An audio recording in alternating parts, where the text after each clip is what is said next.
자, 우리 하나님의 언약, 지난번 나눠줬던, 여러분 페이지, 49페이지 보세요. 49페이지. 49페이지 보시면, 제7장 하나님의 언약, 아티클 1과 아티클 2, 그걸 한번 다 같이 보도록 하십시다. 아티클 1과 아티클 2를 보면, 아티클 1에 처음에 나온 내용은, 하나님과 피조물 사이의 간격이 너무나도 커서, 이성적인 피조물들은 하나님을 하나님의 창조로서 마땅히 순종을 해야 하지만 그럼에도 불구하고 그들은 결코 그 하나님께로부터 그들의 축복과 그들이 받는 상급을 하나의 열매로서 받을 수가 없을 것이다. 근데 바이야는 뭐냐면 이하가 아니라면 이렇게 되는 거죠. 그러니까 이제 이 문법적 구조가 비록 뭐뭐 하다 할지라도 하면 그 다음에 부정적 의미가 나와야 되잖아요. 근데 bat과 나오니까 잘 보세요. bat 이하는 뭐냐면 하나님 편에서 자발적으로 스스로 자신을 낮추심에서가 아니라면 이거죠. 아니라면 could never 받을 수가 없었을 텐데 이 말이에요. 그러니까 이게 문장 구조가 그렇게 돼요.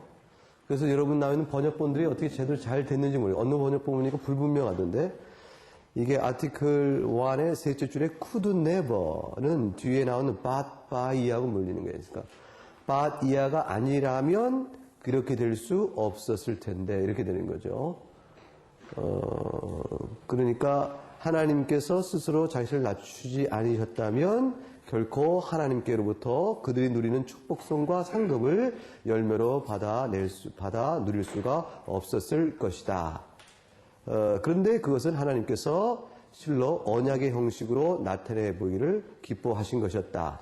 즉 무엇을 하나님께 스스로 자신을 낮추시는 것, 하나님 스스로 자신을 낮추시는 것을 언약의 형식으로 나타내 보셨다 그 말이에요. 그러니까 하나님의 낮추심이 우리에게 어떻게 설명됩니까? 그러면 언약입니다. 그 답이 그렇게 나오면 되는 거예요. 하나님께서 스스로 높고 높으시나 낮고 낮은 우리에게 다가오신다. 어떤 방식으로 이렇게 하십니까? 언약을 맺으심으로 그렇게 합니다. 그게 답입니다. 그러면 어떤 언약들이 있는가라는 거 아니겠어요? 아티클 2에서 당연히 논리적으로 그 다음 그 질문을 그런 주제 넘어가야겠죠? 그러니까 아티클 1에서 여러분이 가르칠 것은 하나님이 낮추신다. 우리와 하나님의 간격의 차이. 그리고 하나님이 낮추시면 없으면 하나님과 교통에 불과함. 그럼 교통을 하시기 위해 하나님 편에서 먼저 자기를 낮추심이 있어야 함. 그 낮추심의 방식은 뭐냐? 언약이다. 이게 아티클 1의 큰 중심 내용이면 그 다음 남는 질문은 뭐예요? 어떤 언약을 맺으셨단 말입니까? 이거 아니겠어요? 그래서 이제 그거를 몇 가지 나누는데 첫 번째 아티클 2에 나오는 것이 첫 번째 맺은 언약은 그러니까 첫 번째 언약이라는 암시는 이 언약 말고 다른 언약이 있다라는 것이죠. 근데 이게 어떤 의미의 첫 번째인가 했더니 완전히 언약의 성질이 다른 것이야. 같은 성질의 언약이 한 번 주고 또 주고 세 번 주는 것이 아니고 완전히 근본적으로 성질이 다른 언약이 있음을 지금 암시하고 있어요. 첫 번째 언약은 행위 언약이라는 것인데 행위 언약이라는 것은 아담과 동시에 아담의 후손에게 이렇게 되는 거예요. 아담의 후손에게. 그래서 인힘이 중요하죠.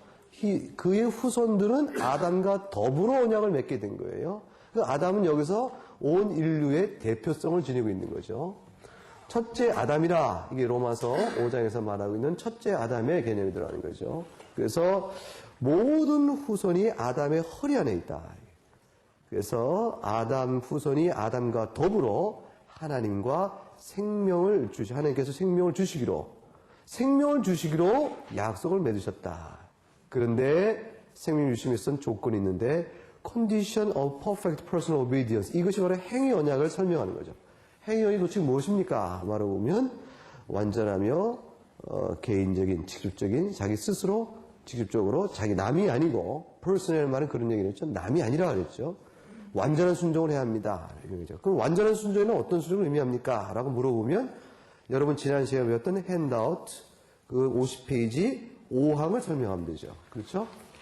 완전한 순종을 해야 한다니 도대체 어떤 순종을 의미합니까? 라고 물어보면 사람이 어떻게 완전합니까? 어떤 순종을 합니까? 라고 물어보면 50페이지에 있는 5번 그 순종이 언약이 어떤 종류의 의무를 요구합니까? 꼬알리스 데비릿 에세 어떤 종류의 순종을 해야 하는 것입니까? 라고 할 때 순종의 내용을 A, B, C, D로 나눴죠?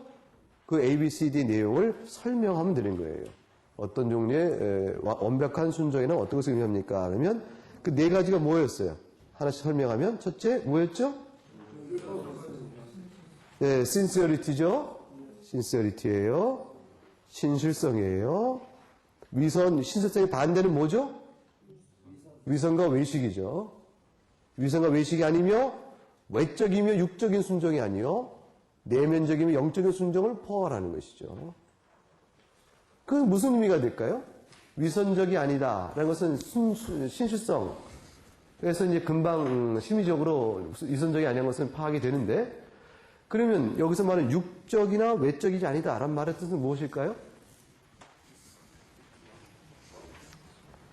그 말은 어떤 의미를 포함할까? 그는 말씀의 의미를 바로 깨달아 그 의미대로 순종해야 한다는 것이죠. 그걸 의미하는 거예요. 그러니까 할례를 행하라 했을 때 껍질을 베었으니 할례 했지 않습니까? 내가 뭘 안 했습니까? 라고 되물을 쳐는 안 된다. 그래요. 여기서 말하는 육적인 순종이나 외적 순종이 아니요 반대로 뭐예요? 내적이며 영적 순종이라는 것은 할례를 행하라 해서 할례를 행한 것은 할례라는 껍질을 베는 것과 동시에 뭐예요? 마음의 할례를 더불어 하지 아니하면 실제 할례를 지킨 것이라고 말할 수 없다는 의미에서 신시어리티예요. 이 신실성은 단순한 태도적 측면이 아니고 영적 이해 측면과 맞물려 가는 거죠. 그러니까 로마서 10장에서 우리 지난번에 봤나요? 성경 있어요? 로마서 10장? 열어볼래요? 자, 10장, 로마서 10장 보게 되면 형제는 내 마음에 원하는 바와 하나님께 구하는 바는 이스라엘 위함이니 곧 저희를 구원을 얻게 함이라. 내가 증거는 저희가 하나님께 열심히 있으나 지식을 좇은 것이 아니라. 이게 중요한 말이에요. 여기에 신세리티의 이 개념이 들어가고 있는 거예요. 이게 하나님께 열심히 있으므로 그들이 뭐죠? 외적이며 육적인 순종은 했다. 외적이며 육적인 순종을 했는데 결과적으로 위선이 되고 외식이 되어졌다. 왜 그러냐면 3절에 보면 하나님의 의를 모르고 결과적으로 무엇을 세운 거예요? 자기 의를 세우겠으니 하나님의 의를 모르고 자기 의를 세웠으니 결국 그게 뭐죠? 하나님 앞에서 외식의 위선이 되고 마는 거죠. 근데 그걸 뭐냐? 하나님께 열심히 없었던 것이 아니에요. 즉 심리적 측면에서의 신실성이 없었던 것이 아니요. 그들이 뭐 때문에 이런 결과를 낳게 됐어요? 지식을 좇은 것이 아니니 영적이면 내면적 의를 몰랐다. 말씀의 뜻을 깨닫지 못했다. 그 결과로 그리스도를 믿지 아니하고 하나님의 의를 복종치 아니하게 돼. 힘써 하나님의 의를 복종치 아니했다는 하나님의 의는 뭘까요? 로마 3장에 그리스도의 의, 율법에 나타난 하나님의 의가 있으니 곧 누구예요? 예수 그리스도의 의예요. 그걸 의미하는 거예요. 그리스도의 의에 복종치 않게 되었으므로 그리스도는 너희가 죄인이라고 말할 때 그 말을 받지 못한 것이었어요. 그러므로 율법의 완전성 속에서 신시어리티라는 의미는 여기서 말하는 것처럼 단순한 어떤 그 심리적 측면의 문제가 아니에요. 요한복음 4장에 보면 예배하는 자는 어떻게 하라고요? 하나님 영이시니 예배하는 자가 신령과 진정을 할지니 할 때 신령과 진정은 결과적으로 어떤 의미를 나타낼까요?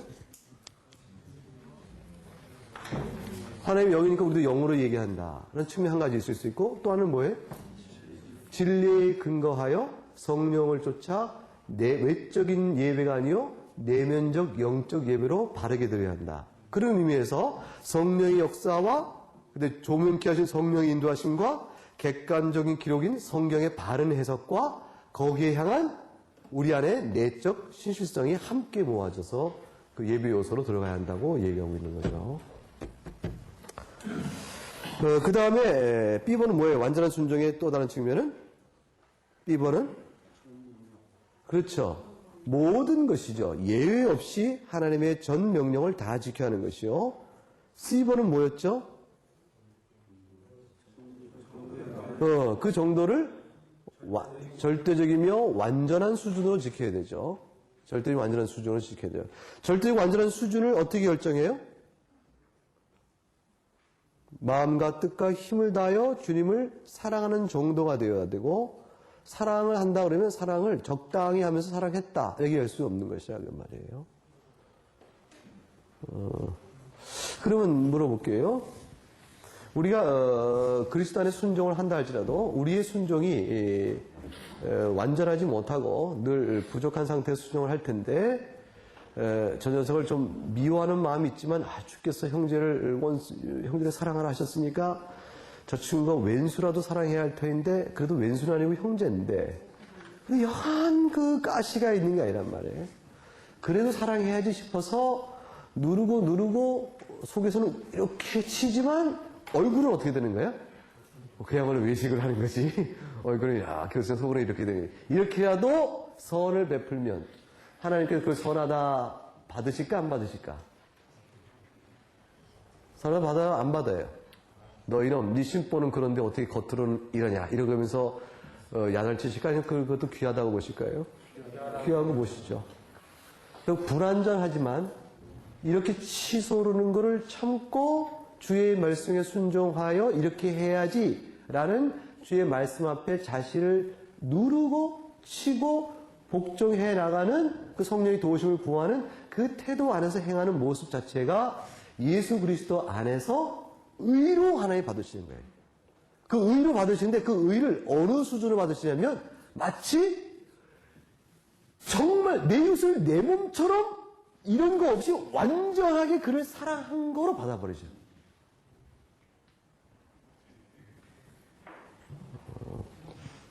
그러신다니까. 그래서 예수 그리스도 안에서 신자가 주의 말씀 앞에 순종해 가는 것은 비록 그 안에서 우리가 굉장히 갈등하고 부족한 불완전한 순종을 드린다 할지라도 그리스도 안에 있음의 자랑은 뭐냐면 그것을 완전한 의의 성취 수준으로 그리스도께서 완전히 율법 이룬 것처럼 받아버리죠. 그걸 받으세요. 그러니까 그리스도 안에 있는 자에게는요 어떤 의미에서는 율법을 행함으로 살리라는 말씀이 성취가 되고 있는 거예요. 그리스도께서 성취하셨으므로 그걸 대속적 의로 우리에게 받고 있음에도 불구하고 성화 차원에서 우리가 하는 그 의를 주께서 완전한 의로 간주해 버리신다니까. 그 성령께서 이끄시는 일대로 순종하면 그것이 비록 불완전하더라도. 그 다음에 D번 봅시다. D번. 그 다음에 어떤 조건이 필요하죠? 예. 계속해서 해야 됩니다. 항상 해야 합니다. 항상. 예외가 없어야 되죠. 예외가 없어야 되죠. 그러면 완전한 순종과 그 다음에 그것도 남이 해주는 게 아니라 자기가 직접 해야 될 것이죠. 자기가 직접 하는 순종에 기초하여 행위 언약을 영생을 주시기로 행위 언약을 맺으셨어요. 자, 그 내용을 우리가 지난 시간에 살펴본 거로 압니다. 그럼 그 내용이 이어서 몇 가지만 더 보충적으로 이어가도록 하십시다. 50페이지에 맨 밑에 보게 되면 이와 같은 진실한 순종을 위해서는 아드 항크 베로 오베디언트는 아드가 붙으면 for the purpose of 그런 거예요. 뭐뭐 위하여 그것이 있어지기 위해서 그러니까 이러한 항크 이러한 베로 true 참된 순종이 있기 위해서 그것을 어떻게 하면 참된 순종을 지킬 수 있나 그런 걸 위해서 하나님께서는 stipulatus est 규칙을 정하셨다. 이것을 행하라는 어떤 규정을 주셨다 이 말이에요. 근데 이타가 보통은 이러한 규정, 영어의 so에 해당되는 거예요. 그럼 뒤에 우트가 대시죠. 이와 같은 순종, 이와 같은 규정을 주셨다. 그 어떤 순종인가? 사람이. 자, 근데 viridibus quas in creature acceperat는 사람이 인크리아치온의 창조 때죠. 창조되었을 때에 아체페라테는 이미 받은 거예요. 자기가 받았던 viridibus 힘으로 능력으로 창조 때 그에게 주어졌던 능력, 인간이 창조 때 하나님께로 받은 능력으로 애암 그것을 프리스타레 퍼세트 지킬 수 있는 이렇게 되죠. 지킬 수 있는 그러한 규정을 주셨다 이렇게 되는 거예요. 지킬 수 있는 자신이 하나님께 창조될 때 받은 바 된 능력으로 지킬 수 있는 그런 규정을 주셨다. 이렇게 되는 거예요. 자, 그런데, 그 다음부터 보게 되면, 그런데, 꾸암비스 우뚜 일람, 그런데 그것을 실제로 actually, 실제로 실행하여 프리에스타레트, 지키려고 한다면, 지킬 때는, 근데 이게 중요해. 오퍼스 에세트가 나오죠? 오퍼스 에세트는 필요하다예요. need예요. 뭐가 필요하냐면, 하나님의 아우실리오 데이, 하나님의 도움이 필요해요. 근데 실제로 행하려면 도움이 필요해요. 하나님의 도움이 필요해요. 이 도움이 없으면, 그것을 실제로 행하는데 이 도움이 없으면 어떤 어려움이 생길까? 이게 이제 머릿속에 떠올라야 돼. 도대체, 자연적 능력으로 할 수 있는 규정을 주셨는데 하나님의 능력이 필요하다? 실제로 하려면 도대체 그럼 어떤 도움이 필요하단 말인가? 하나님께서 그것을 인해서 facultates illi and virtus actuarentur. 이게 뭐냐면 실제 실행이 되어질 때, 그런 일이 되어지도록 할 때 faculty, 어떤 능력, viru스도 힘이에요. 그게 뭐냐면 이게 faculty나 virus는 결국 합쳐서 우리가 가진 조건이나 능력을 생각해. 그러면 어떤 조건이나 능력이 actuarentur, 활성화되도록 하는 것, 활성화되어지는 것. 활성화되어질 때에 뭐가 필요하면 꾸어 파cul테에서 꾸어가 있죠? 꾸어가 바위치야. 그 바위치가 뭐냐면 앞에 하나님의 도움을 받아요. 하나님의 도움이 있을 때에 인간의 조건과 능력들이 활성화되어져서 그리하여 동시에 뮤타치온의 프리제벤트루, 뮤타치온은 from mutation이에요. from mutation의 것은 변화로부터, preserve란 줄은 뭐예요? 보존되어진다.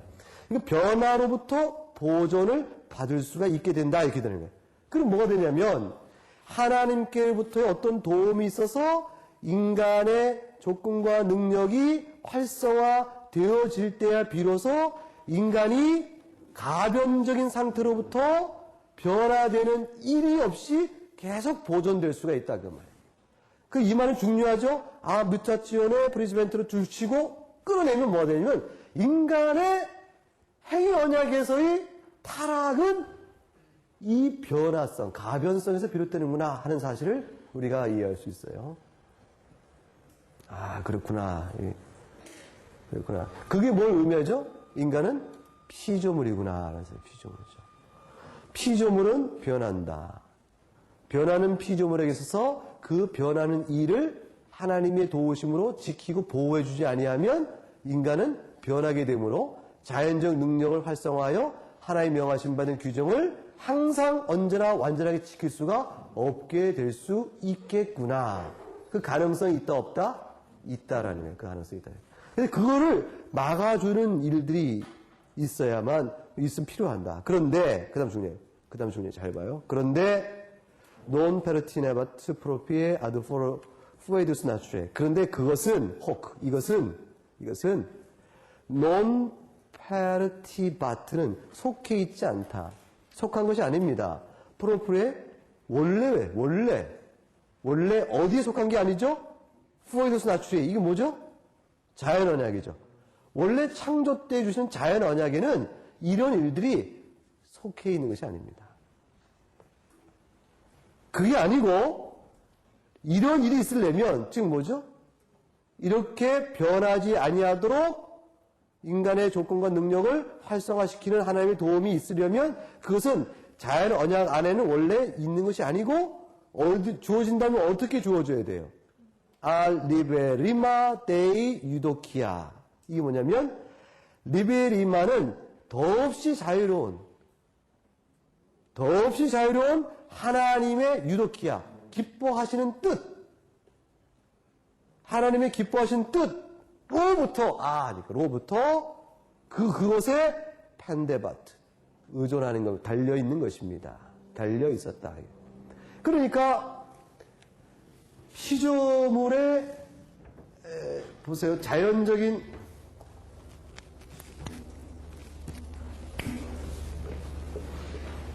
자연 언약을 맺으시고 그들에게 지켜야 될 순종의 규칙을 주셨는데, 스티플라치온. 순종을 주셨는데, 이 순종을 지킬 만한 패컬티 앤드 파워가 인간에게는 창조 때, in creation. 창조 때 이미 있다, 없다? 이미 있죠.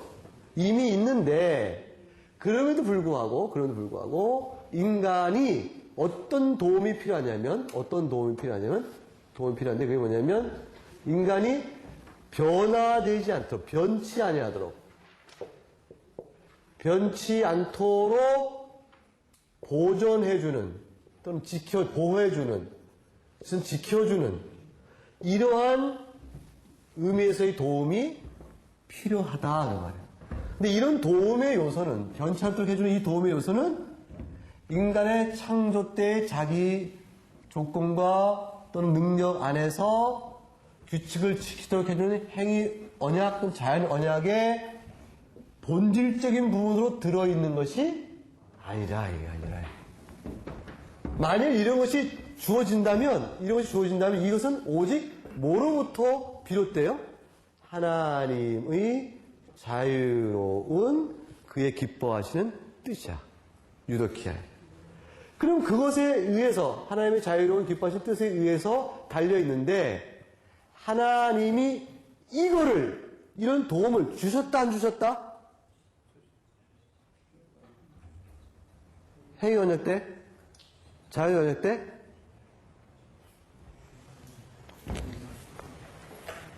주셨어요, 안 주셨어요?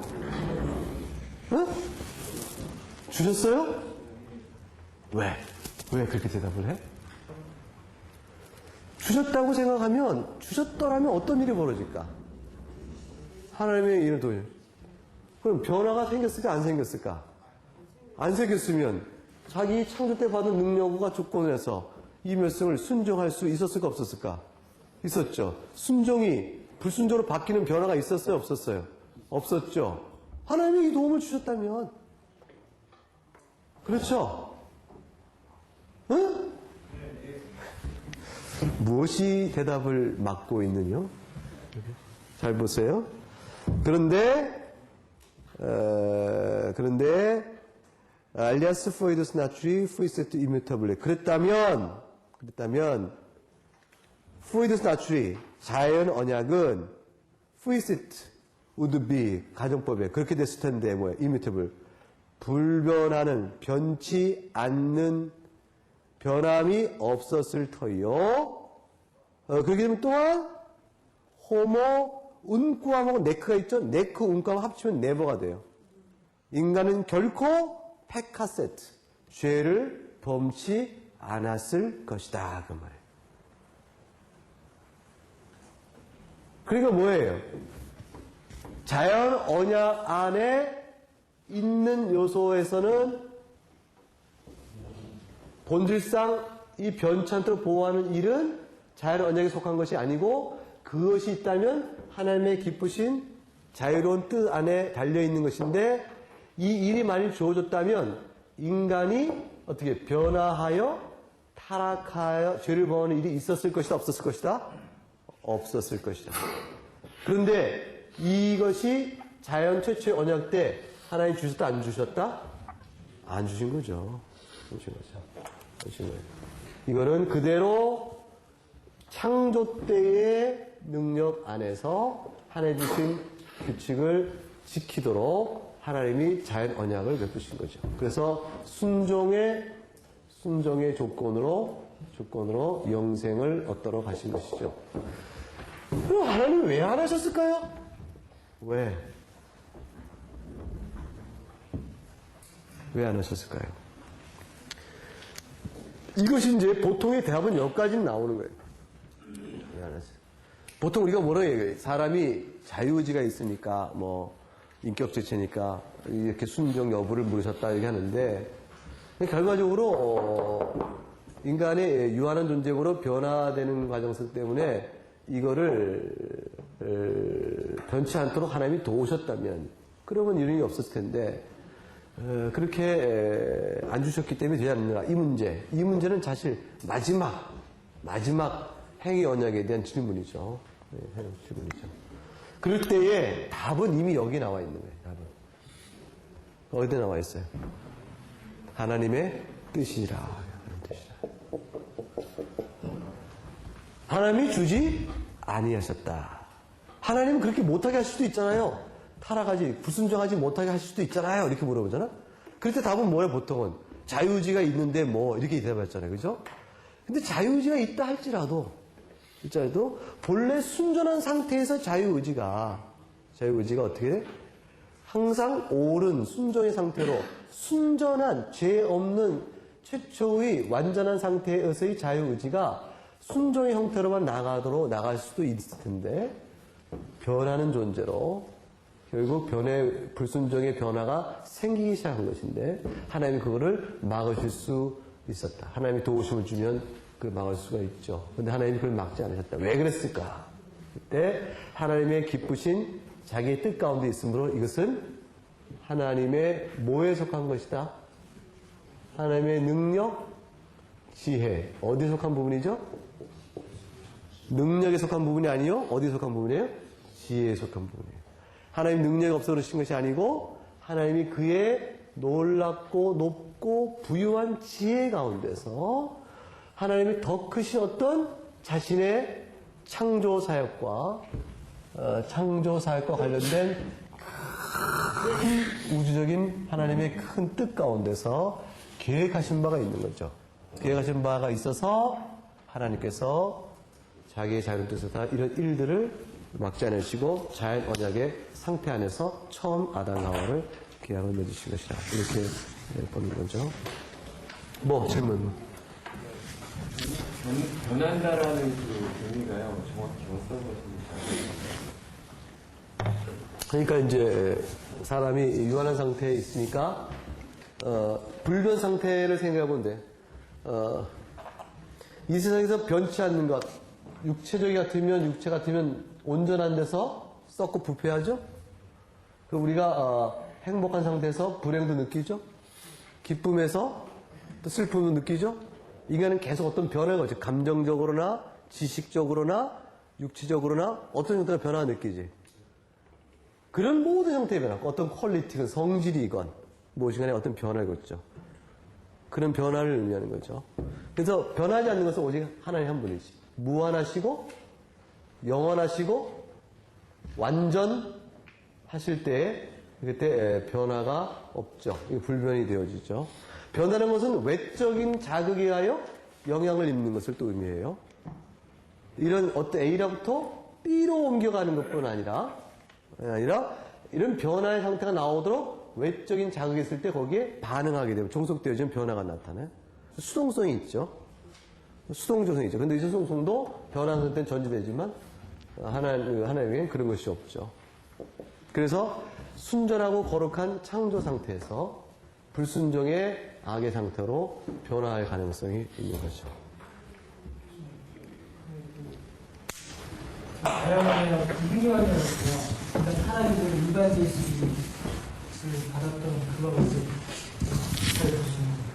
그렇죠. 이때는 일반 계시이면서 소위 따먹지 말라 하는 말씀은 그 당시에는 우리가 지금 나누는 중생자에게 성경을 통하여 보이시는 구속적 사건과 관련된 의미, 또 그걸 통해서 그리스도를 통해서 바라보는 계시의 새로운 이해, 이런 것들은 특별 계시라고 하잖아요. 그런 것이 아니죠. 여기는 이런 건 그런 건 아니죠. 그건 아니죠. 그럼에도 불구하고 하나님께 특별한 관계성을 맺고 있다는 의미에서 본다면 특별 계시긴 하지만, 그러나 그것이 지금 타락 이후에 나타나는 의미에서 일반 계시와 특별 계시를 나누는 의미에서의 개념으로는 나누기 어렵지. 신학적으로 처음에 주신 그 생명약은 인간이 지킬 수도 없는 거를 주시는 건가요? 지킬 수 있죠. 방금 그건 지킬 수 없다라고 하나님 도움이 있어야만 있는데 도움이 있으면 도움이 내용이 뭐라고 그랬죠? 변치 않도록 계속 붙들어 주는 거지. 다시 말하면 순종과 불순종의 상황 속에서 불순종의 가능성이 없도록 하나님 막아주실 수는 있었죠. 그것과 그러면 지킬 수 있다라는 것과는 다른 건가요? 그렇죠. 내가 불순종할 수 있고 불순종 상태로 나아가는데 내가 순종할 수 있냐 불순종할 수 있냐는 나한테 창조 때 주어진 능력 안에서 그것이 가능해요. 순종과 불순종의 내용이. 순종과 불순종이 그렇게 가능하고 그래서 계속적인 순종에 있을 수도 있겠지만 그러나 인간 존재의 유한성 안에서 본질적으로 내포되어 있는 가변성이라는 요소 때문에 그 때문에 순종치 않을 가능성이 항상 있는 거죠. 순종치 않을 가능성이 현실화되어진 거지. 그게 내 타락이지. 그러니까 순종할 가능성이 없는 게 아니고 순종할 가능성은 능력은 항상 있고 그런 상태에서 불순종의 가능성도 같이 있는 거죠. 그게 인간의 가변성 때문에 생기는 요소예요. 불순종할 가능성이 여전히 있음에도 불구하고 인간이 그것을 하나님의 명령을 순종할 수 있다는 것은 하나님의 도움이 그 이전에 먼저 있었기 때문에 순종할 수 있는 게 아닐까요? 아니고 창조 때 그 능력 안에 할 수 있다고. 응? 하나님의 도움이라는 건 어떤 요소냐면 창조 때에 원래 인간이 순종할 수 있고 순종할 수 있기 때문에 불순종의 가능성도 인간에 있는 거예요. 지금 이게 변할지 모르는 거야 지금. 근데 순종한 상태 속에서 순종의 가능성이 능력이 있죠. 근데 인간이잖아 이게. 유한한 존재잖아. 변하지 않아야 되는데 변하지 말고 제발 그래 순종 잘했다. 그래 주를 믿고 그렇게 순종해야지. 이 계명을 지켜나가야 될 거 아니야 이렇게. 순종을 계속 하고 있는데 불순종의 가능성이 항상 있는 거 아니야. 인간이니까 그 불순종의 가능성을 하나님이 어떤 능력으로 도우심을 주면 그 불순종의 가능성을 하나님이 막아줄 수가 있겠지. 근데 하나님은 그걸 하지 않으셨다고. 행위언약 안에서. 그 얘기예요.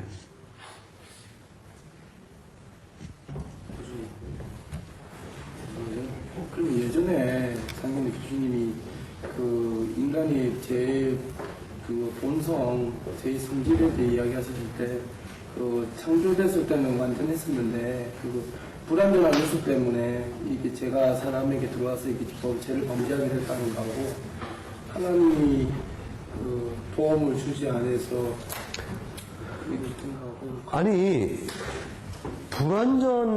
불완전하다면 이 말이지. 그러니까 불완전은 내가 그러면 해보지만 가변적 존재라서 결과적으로 죄가 들어온 게 아니라 죄를 지은 거지. 응? 죄를 지은 거지. 그 결과 죄란 결과가 발생되는 거 아니에요? 그러면 그 가변적인 상태이기 때문에 인간의 유한성이 변화의 성질을 내포하고 있어서 그거를 처음부터 하나의 도움을 줘서 변화의 성질이 없도록 하셨더라면 행위 언약 안에서도 인간은 여전히 어떻게 돼? 죄의 요소가 없이 살 거 아니겠어. 그 얘기를 하는 거야, 지금 이게. 그 얘기를. 근데 하나님, 행위 언약은 그런 의미에서의 하나님의 도우심은 없었다. 하나님 그렇게는 안 하셨다. 이것이 이제 우리가 뭐냐면, 왜 가변적인 상태의 인간을 그러면 처음부터 불변적인 존재로 만드시면 좋았잖아요. 이렇게 물어볼 때 답은 뭐냐면, 하나님이 그렇게 하지 않으셨어. 그게 답이야, 그냥. 하나님 왜 그렇게 안 하셨어요? 그러면 글쎄 하나님께서 어떤 뜻이 있으신 거지. 이거야. 하나님 주권적 범위 안에서의 그의 지혜라고. 그 지혜의 결과로 오늘 우리가 이렇게 살고 있어요. 예수 그리스도를 뵙고. 그 예수 그리스도께서 오신 거고. 그래서 우리가 여기 살고 있다고. 우리는 지금 소망을 바라보는 거지. 새하늘과 새 땅을. 그 새하늘과 새 땅을 바라보는데 이것이 얼마나 좋은지, 얼마나 어떤 것인지, 우리가 소망 중에 바라보는 이것의 그 영광과 은혜를 하나님께서 우리에게 주고자 하시기 위하여 이 역사 전체를 이끌어 가신다는 것은 우리에게 보여주고 있어요. 성경을 통해서. 그럼 우리가 아는 것은 뭐냐면 아마도 이때가 어떤지 모르지만 이때가 더욱더 귀하고 좋은 것이 아닐까. 하나님의 크신 지혜 안에서는 우리의 성경이 열어주고 있는 말씀을 비춰보면 하나님의 지혜 안에서는 이것을 위하여 이렇게 이끌어 가시고 그러다 보니까 하나님은 행위 언약 안에서는 이렇게 하신 것이구나. 우리의 질문, 왜 처음부터 아담이 가변성이 있는 존재가 아니라 불변한 존재로 만들지 않았을까라는 질문의 답에 대해서는 글쎄 하나님의 뜻이요 하나님의 지혜 안에 있지. 그럼 하나님이 어떤 지혜가 갖고 있는데 도대체 어떤 지혜야 그게. 내가 따져봐야겠어. 따져와서 하나님이 정말 지혜로운 건지 지혜롭지 못한 건지 내가 한번 따져봐야겠다니까 이게 답답해서 못 견디겠는데 이게 안 풀리면 난 안 믿을 거야. 이게 자체가 이미 선악과에 따먹은 결과예요. 선악을 알게 하는 나무의 과실을 따먹을 때 그게 뭐예요? 과연 이것이 옳으냐 그르냐 지혜로우냐 무지한 일이냐에 대한 판단의 실험적 판단을 내가 하겠다 그 말이거든. 그 일이 지금도 벌어지고 있는 거야 지금도. 그래서 우리는 내가 생각하기에 가하면 하나님도 가한 것이고 내가 불가하면 하나님은 잘못된 분으로 인정하겠다라는 것이 우리의 판단이잖아. 이렇게 접근해 가면 신학의 발전을 못 갖는 거예요. 신앙도 안 자라는 거예요. 왜냐면 신앙과 관계없는 거죠. 신앙이 배반된 태도죠. 그럼 어떻게 해야 신앙이 자라고 신앙이 이해가 될까요?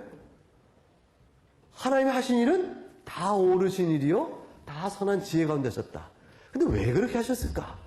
아마도 더 큰 목적을 비추어서 자꾸 생각해봐야 돼. 거꾸로.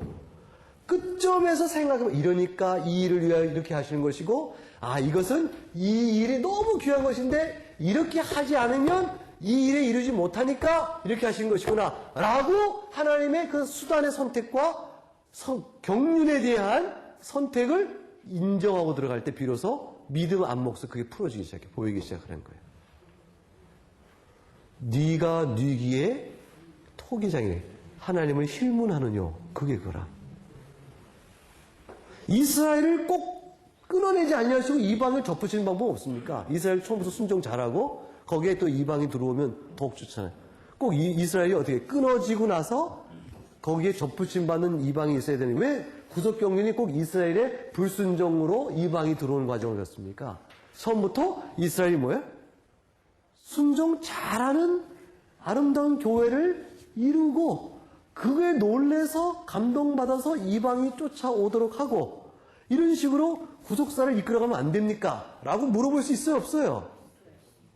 있겠죠? 사람 생각에 바울이 근데 그렇게 물어봐 안 물어봐? 안 물어보잖아. 안 물어보잖아. 바울은 뭐까지만 봐요? 왜 이렇게 되어졌는가? 이스라엘이 왜 이렇게 패역하게 되는가? 9장 10장에서 이스라엘 불순종까지 다 얘기하면서 나중에 뭘 깨달아? 이 모든 일이 이방인을 불러내시간 하나님의 구속경륜의 한 과정이구나. 그걸 아는 순간 하나님 왜 그렇게 이스라엘을 그렇게 합니까? 라고 그렇게 하라고 얘기하면 안 되나요? 그게 내가 볼 때 더 마땅치 못해 이렇게 말하지 않죠. 뭐라고 얘기해요? 깊도다 하나님의 부여한 지식의 부요함이요. 그 찬양 넘어가죠. 사람이 신앙에서 해야 될 일이 어디 것이요. 그런 얘기예요. 여러분의 각각의 인생도 마찬가지잖아요. 내 인생을 왜 이렇게 꼭 빚으십니까? 하필 왜 저 사람을 만나서 결혼하게 하셨습니까? 이렇게 따지고 하나님께 하나님은 나를 잘 모르셨고 이렇게 그게 소용이 없는 거예요. 그렇게 하는 게 아니에요. 그게 신앙이 아니에요. 하나의 주권적 신앙의 개혁주의만 하는 주권의 신앙은 성경의 우리가 신앙은 이 부분을 그렇게 풀어가서는 안 되는 거죠. 이 모든 것이 하나님의 뜻입니다. 그러면 그걸 다 되는 거예요.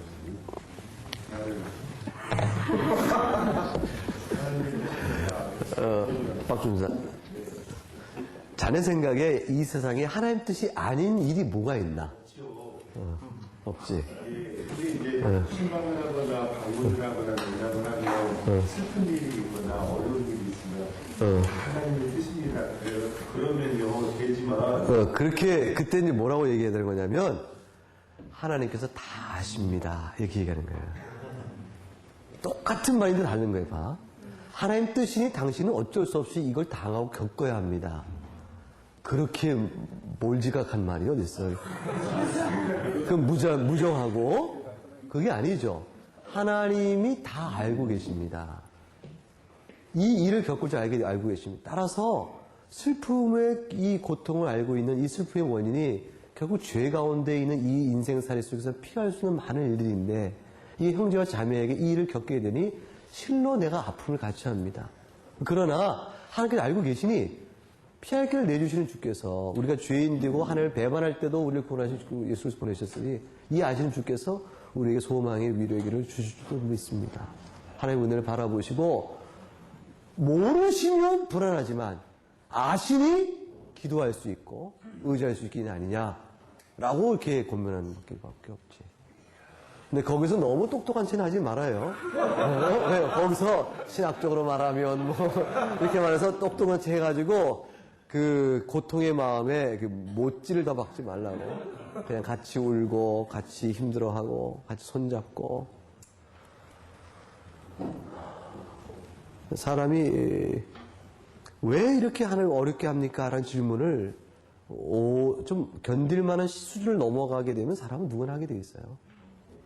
인내의 어떤 견딜 만한 어떤 한계 수준을 딱 넘어가면 그때는 하나님 정말 이렇게까지 하십니까? 전 모르겠습니다. 하나님 선한 뜻이 뭐죠? 근데 그건 신앙을 없어하는 말이 아니고 믿지만 하나님 너무 힘들다는 얘기야. 힘들다는 얘기를 그렇게 하고 있는 거지. 하나님. 시편에도 보게 되면 언제까지 우리를 돌아보지 아니하시나이까. 이렇게 말하는 그 원망, 하나님을 향한 원망의 시는 그는 불신앙의 시가 아니고 힘듦을 탄식하고 있는 거죠. 힘듦을 탄식. 그러면서도 나중에 시편의 맨 마지막은 항상 뭐예요? 주 여호와께 의뢰하라. 여기 나가죠. 그렇게 나가는 게 똑같은 맥락이죠. 그런데 여러분 정말로 이 모든 일이 하나님이 아시는 일이요 작정된 일 가운데 있다고 정말로 하나님의 섭리를 굳게 믿으면 그럼 비관적이지 않아요. 힘들지만. 근데 우리가 그를 굳게 믿지 못해서 힘들고 비관적이에요. 힘들지 않은 인생이 없어. 인생이 힘들어요. 박준수 힘들지? 응? 힘들죠? 네. 얼마나 그 나이 어린 동생들이 괴롭혀요? 그 힘들다고. 인생이 힘들어요. 그 힘든데, 그런데 비관적인 것이냐, 소망을 바라볼 수 있느냐 차이는 하나님의 섭리를 얼만큼 확실히 믿느냐에 따라 달라져요. 이상하죠? 섭리를 믿으면 힘드니까 이런 일을 내게 주시는 하나님께 원망이 커져야 할 것 같은데, 그렇지가 않아요. 신앙 안에서는 그것이 희망으로 다가오는 거예요. 희망의 무게로 다가와요. 고난을, 응? 인간이 죄를 짓는 것도 하나님의 뜻이라고 할 수 있는 건지. 실로를 다음학기 때 배워요. 이게 진도 나가야 되니까. 실로를 배우면 인간이 자유의지에 따라 죄를 짓는데 하나님의 영원한 작정 안에서 모든 일이 이루어지면 죄에 대한 책임은 인간한테 있는 겁니까? 하나님께 있는 겁니까? 라는 질문에 대한 답을 배우게 돼요. 자, 누구한테 있죠? 죄에 대한 책임이? 인간에게 있죠. 우리에게 선이 나타나면 그 선한 결과와 그 모든 것들은 누구의 은혜죠? 누구의 덕분이죠? 하나님의 은혜죠. 그래서 모든 좋은 일은 하나님 탓이요. 모든 나쁜 일은 누구 탓이죠?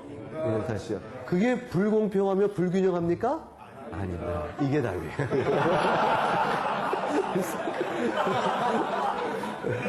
이 이치를, 이 신학적 사고를 신론 과정에서 다음 학기 때 하게 되니까 좀 궁금해 참고. 오케이? 자, 51페이지 봅시다. 덮어지면, 그런데 이제 언약에 보면 형벌이 있어요. 언약 형벌에. 행위 언약에는 형벌이 있죠.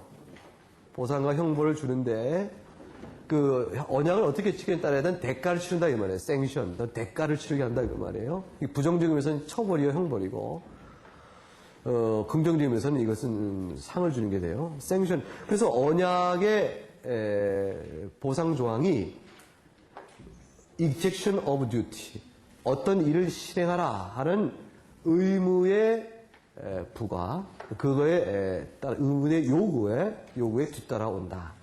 의무를 요구하시면서 언약에 대한 보상적 문제가 뒤따라온다. 그것은 두 가지로 구성되어 있는데 both 나오죠? 두 가지로. 하나는 뭡니까? promise예요. 약속이요. and 뒤에 또 하나는 뭐죠? gain이 아니고 in the threatening. 그 뒤로 넘어가야 돼요. 그게 뭐죠? 위협이에요. 위협. 근데 어떤 위협을 주죠? 벌을 punishment. 벌 주시겠다라는 위협을 덧붙이고 또 하나는 어떤 약속을 주시죠? 앞에 거는 상을 주겠다. 리워드. 보상과 그 다음에 게인. 상을 주시겠다라는 약속을 주세요. 한편은 상 주겠다는 약속이요. 한편은 처벌하시겠다는 위협이에요. 이런 두 가지가 행위 언약인 조건서로 붙습니다. 근데 약속은 어떤 겁니까? A 딱 보면 약속이란 이런 내용이에요. 약속에 어떤 게 속하냐면 지고의 행복이야. highest happiness니까. 더 이상 이 상을 찾아볼 수 있는 행복. 그 행복을 가리켜서 뭐라고 하냐면 영생이라 이거예요. 영생과 highest happiness는 이게 동격적 제네티브예요. 이게 코그니티브 제네티브라고. 그러니까 이게 동격적이에요. 그러니까 영생은 최고의 행복이에요.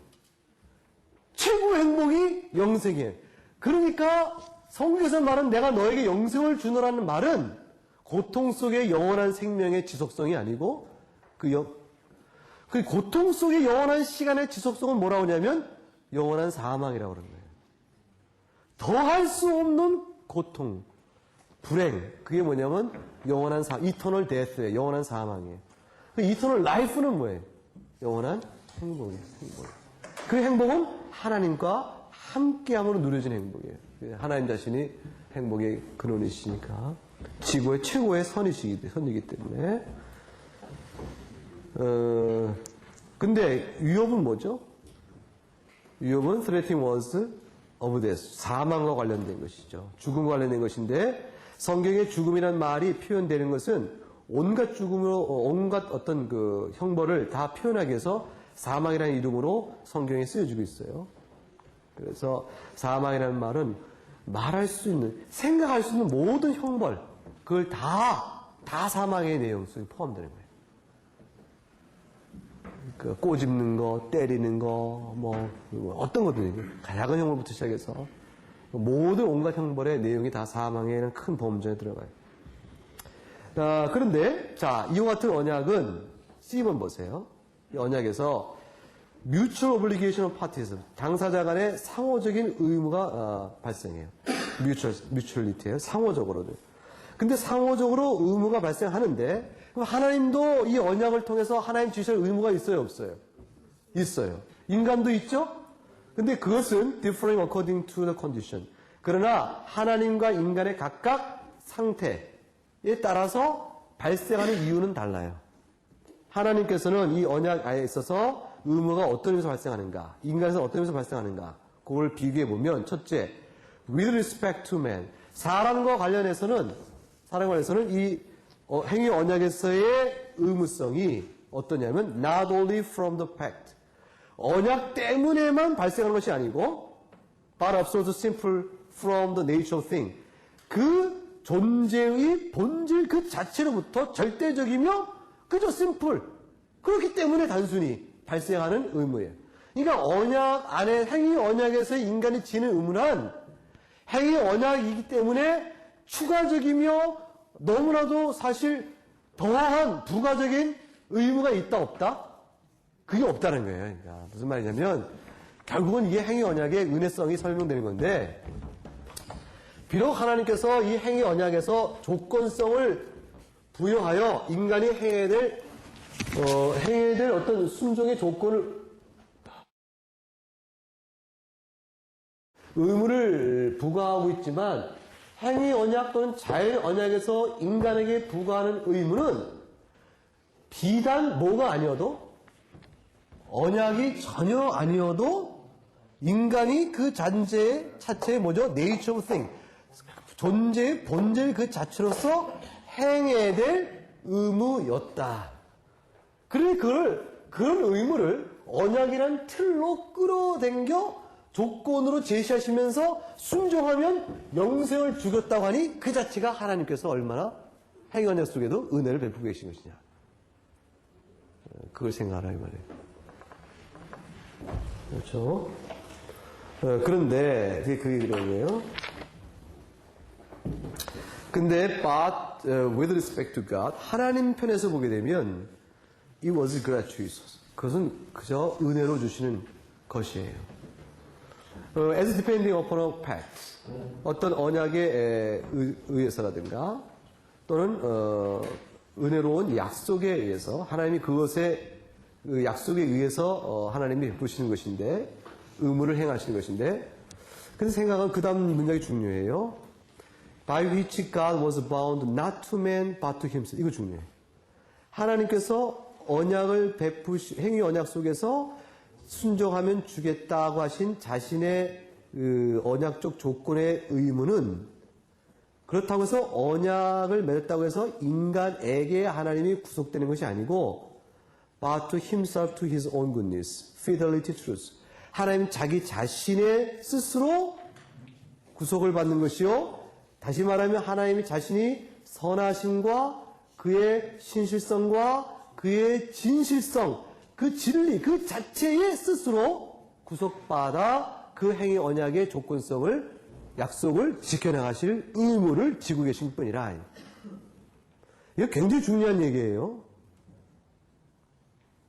그래서 이 얘기가 로마서 3장 3절에도 나와. 마치 보세요. 율법에는 하나님의 한 의의가 나타나는데 그게 꼭 누구의 의라고 되어 있죠? 예수 그리스도의 의죠. 로마 3장 3절에서 보세요. 그 맥락을 한번 살펴봅시다. 3장 3절 읽으면 같이 읽어봐요. 어떤 자들이 믿지 아니었으면 어찌하리요? 그 믿지 아니함이 하나님 미쁘심을 패하겠느냐. 그래서 하나님 미쁘심, 신실함이 나오죠.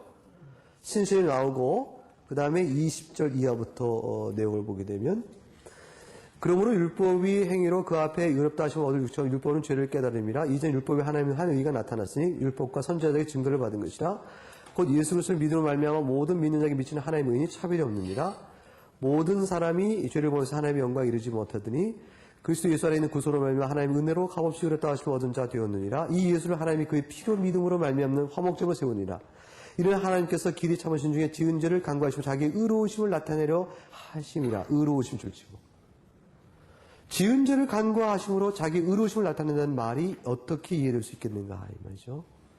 곧 이때에 자기 의로우심을 나타내서 자기도 의로우시며 또 예수 믿는 자를 의롭다 하려 하심이라. 이 의로우심이 계속 반복되는데 여기서 하나님의 의로우심은 도대체 무엇을 의미하는 것인가 하는 거예요.